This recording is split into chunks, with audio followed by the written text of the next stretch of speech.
Hey everyone, I've tagged various parts of the video below, so feel free to skip to what you need. All right, let's get started. We'll start with a quick introduction to the unit circle. So the unit circle is basically what its name is, a circle with the radius of a single unit of length. Whether that's feet, inches, meters, doesn't matter. Creating a circle with radius of 1.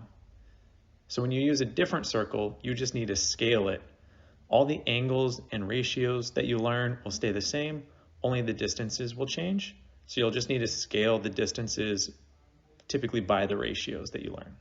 To keep this short, I'm going to assume that you know what radians are. If you do need an explanation, I'll have another video and I'll link that now for you.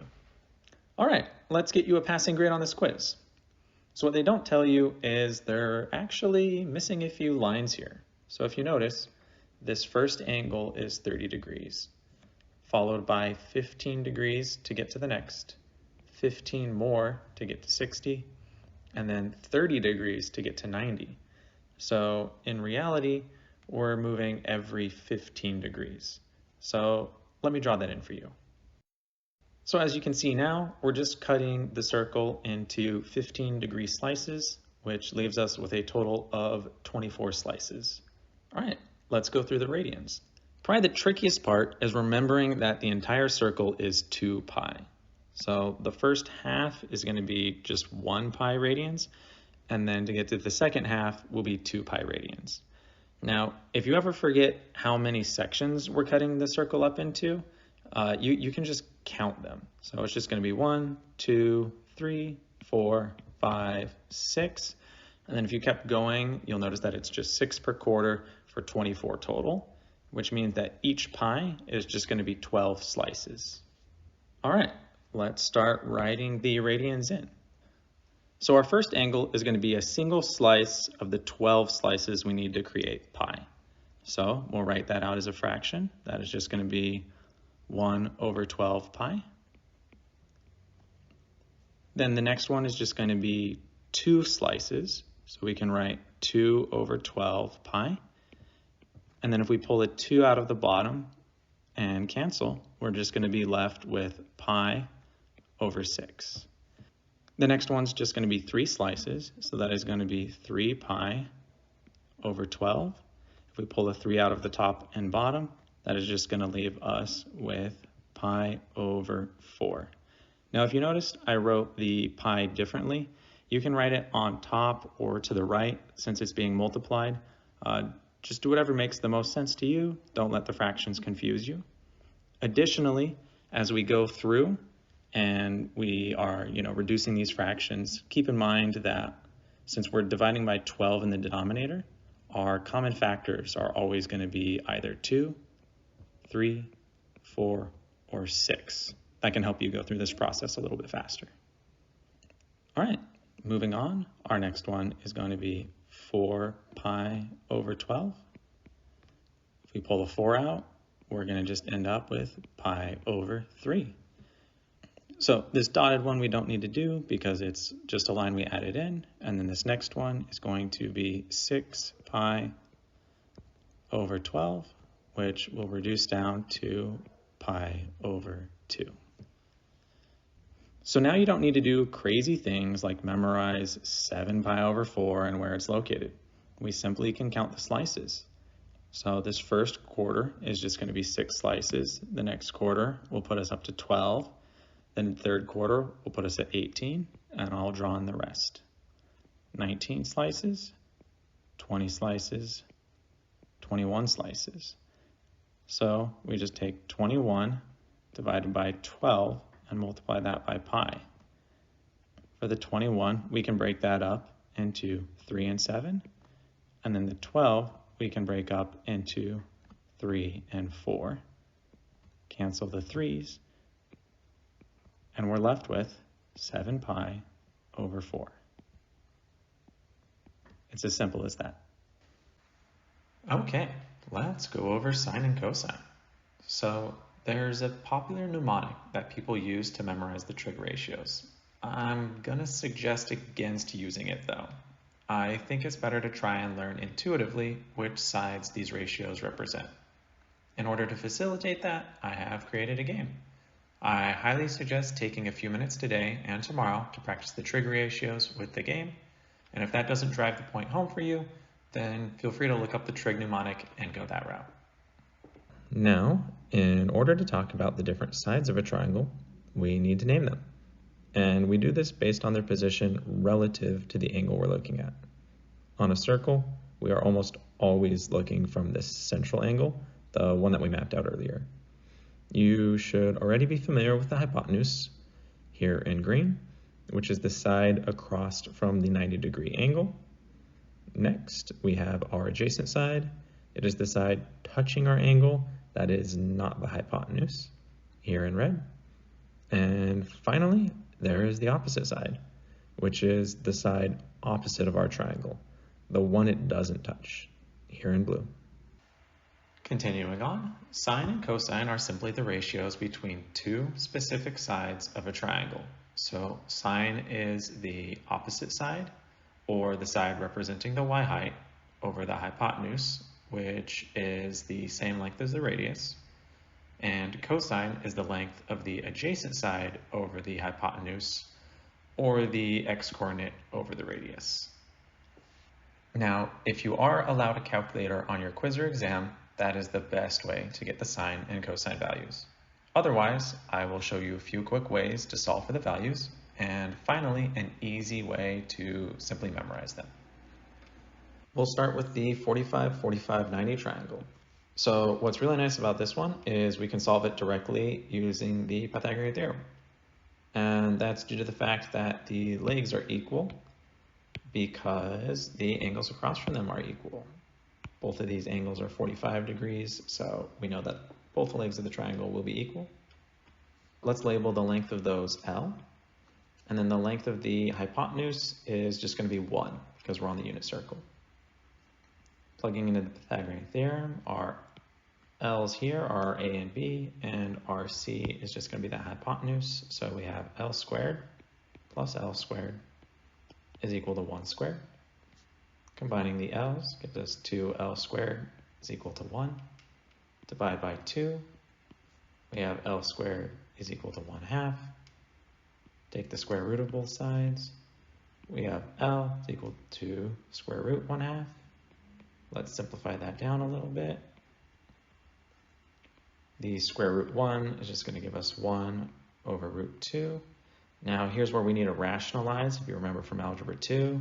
So we multiply by root 2 over 2, and then we're just going to be left with L is equal to square root of 2 divided by 2. So many 2's. Okay, and now we have our L, which is going to be our opposite and our adjacent leg. So now that we know the opposite and adjacent, we just need to divide by the hypotenuse. Since we're dividing by 1, that's not going to change it at all. And we can draw it in. So our cosine is root 2 over 2, and our sine is also square root 2 over 2. Next, we will do the 30-degree angle. So if you still have the 30, 60, 90 right triangle memorized from geometry, feel free to skip. Otherwise, we will be using the fact that the 30, 60, 90 triangle is half of an equilateral triangle. We know that the hypotenuse is 1, and on an equilateral triangle, all the sides are equal. So they're all going to be 1, and we are bisecting. We're cutting this side in half. So this top blue portion will be 1/2. Let's label this center one A, and use the Pythagorean theorem to solve for it. So A squared plus 1/2 squared is equal to 1 squared. Simplifying, we get 1/4 here. 1 and A squared. Let's subtract the 1/4 over, and I'm going to leave everything in fraction form. It just makes this a lot easier. And then take the square root of both sides. We're going to get root 3 over root 4, which we can simplify down to root 3 over 2. Now, this right here is our adjacent, and then that 1/2 right here is our opposite. And then, of course, we have to divide both by 1, but we can just ignore that, and we will end up with root 3 over 2 and 1/2.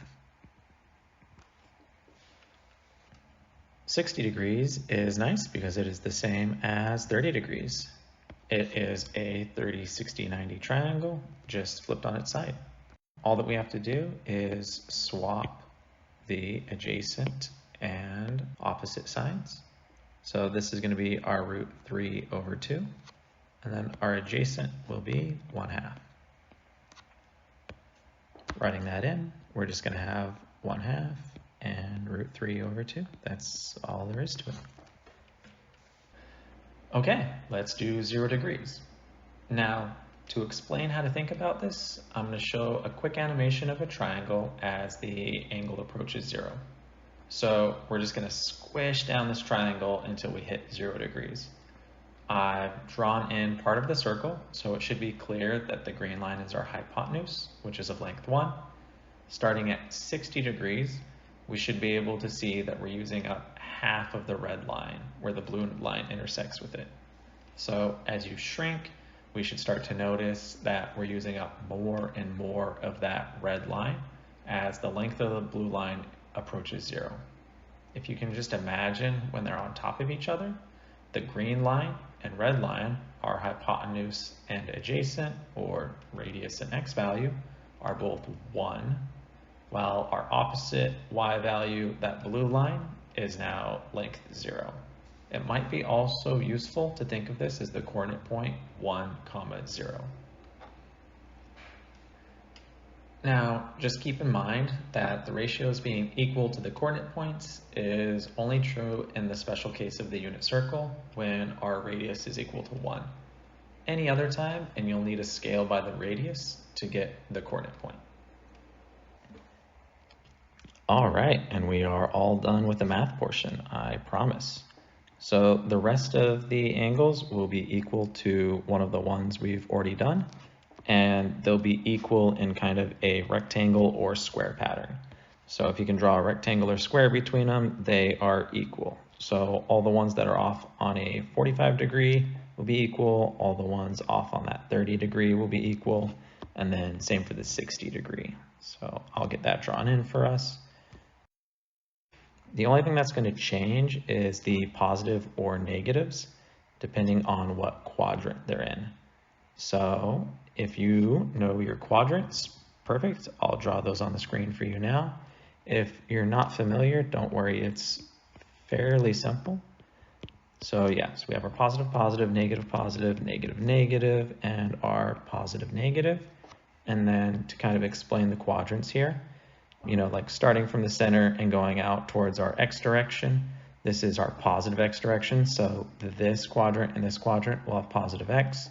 Well, these two quadrants are going in the negative x direction. And then same thing for the y, going up. These two are our positive y quadrants, and these down are our negative y quadrants.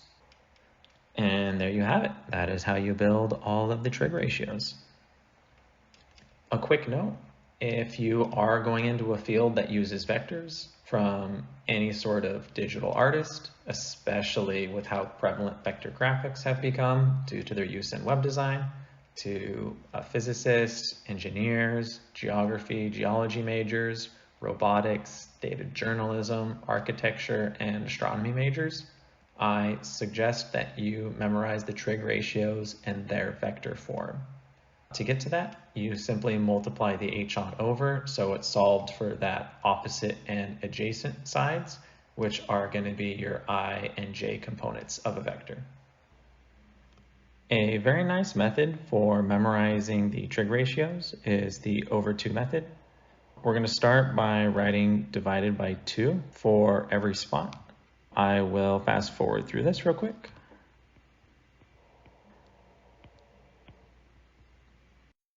Okay, now that we have that right now, we just need to count.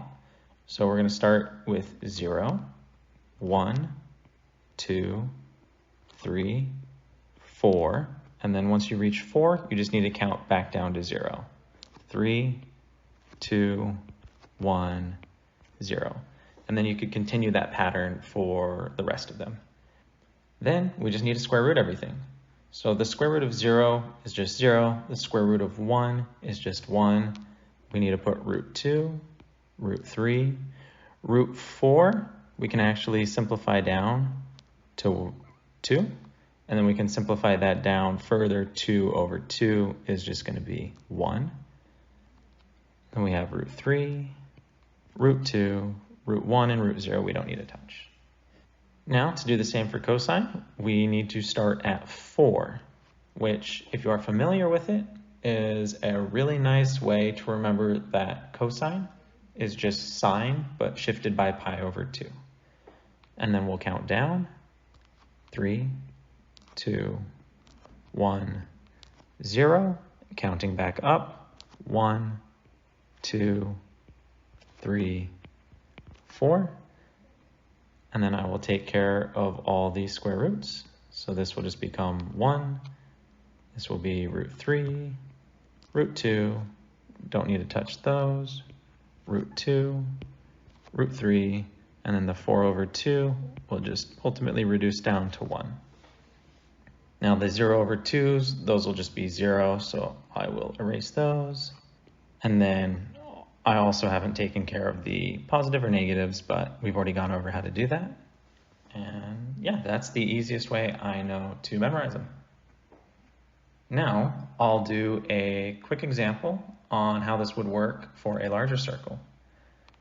So as we zoom out, this smaller circle will be our unit circle now with radius 1. This will be 2, and then this larger circle is going to have a radius of 3. Let's draw a triangle in here for ourselves. Let's do the 45, 45, 90. If you wanted to solve this the same way we did previously, using the Pythagorean theorem, I'll let you do that yourself. I'm just going to write in what the lengths of the sides are.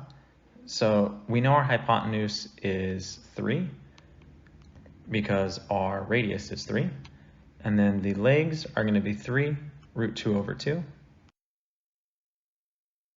If we want to make our sine, we know that that is going to be opposite over that hypotenuse, which is going to give us 3 root 2 over 2, and then that 3 on bottom. The 3's will cancel, and we're just going to be left with root 2 over 2. And then if we did for cosine, we'd end up with the same thing. If you notice, this is going to be the exact same ratio that we got when we did the smaller circle. So even though the side lengths change, and this is now 3, and this is 3 times larger, the ratios are going to stay equal. All right, that's all I have for you guys. Best of luck with the unit circle. Have a wonderful day.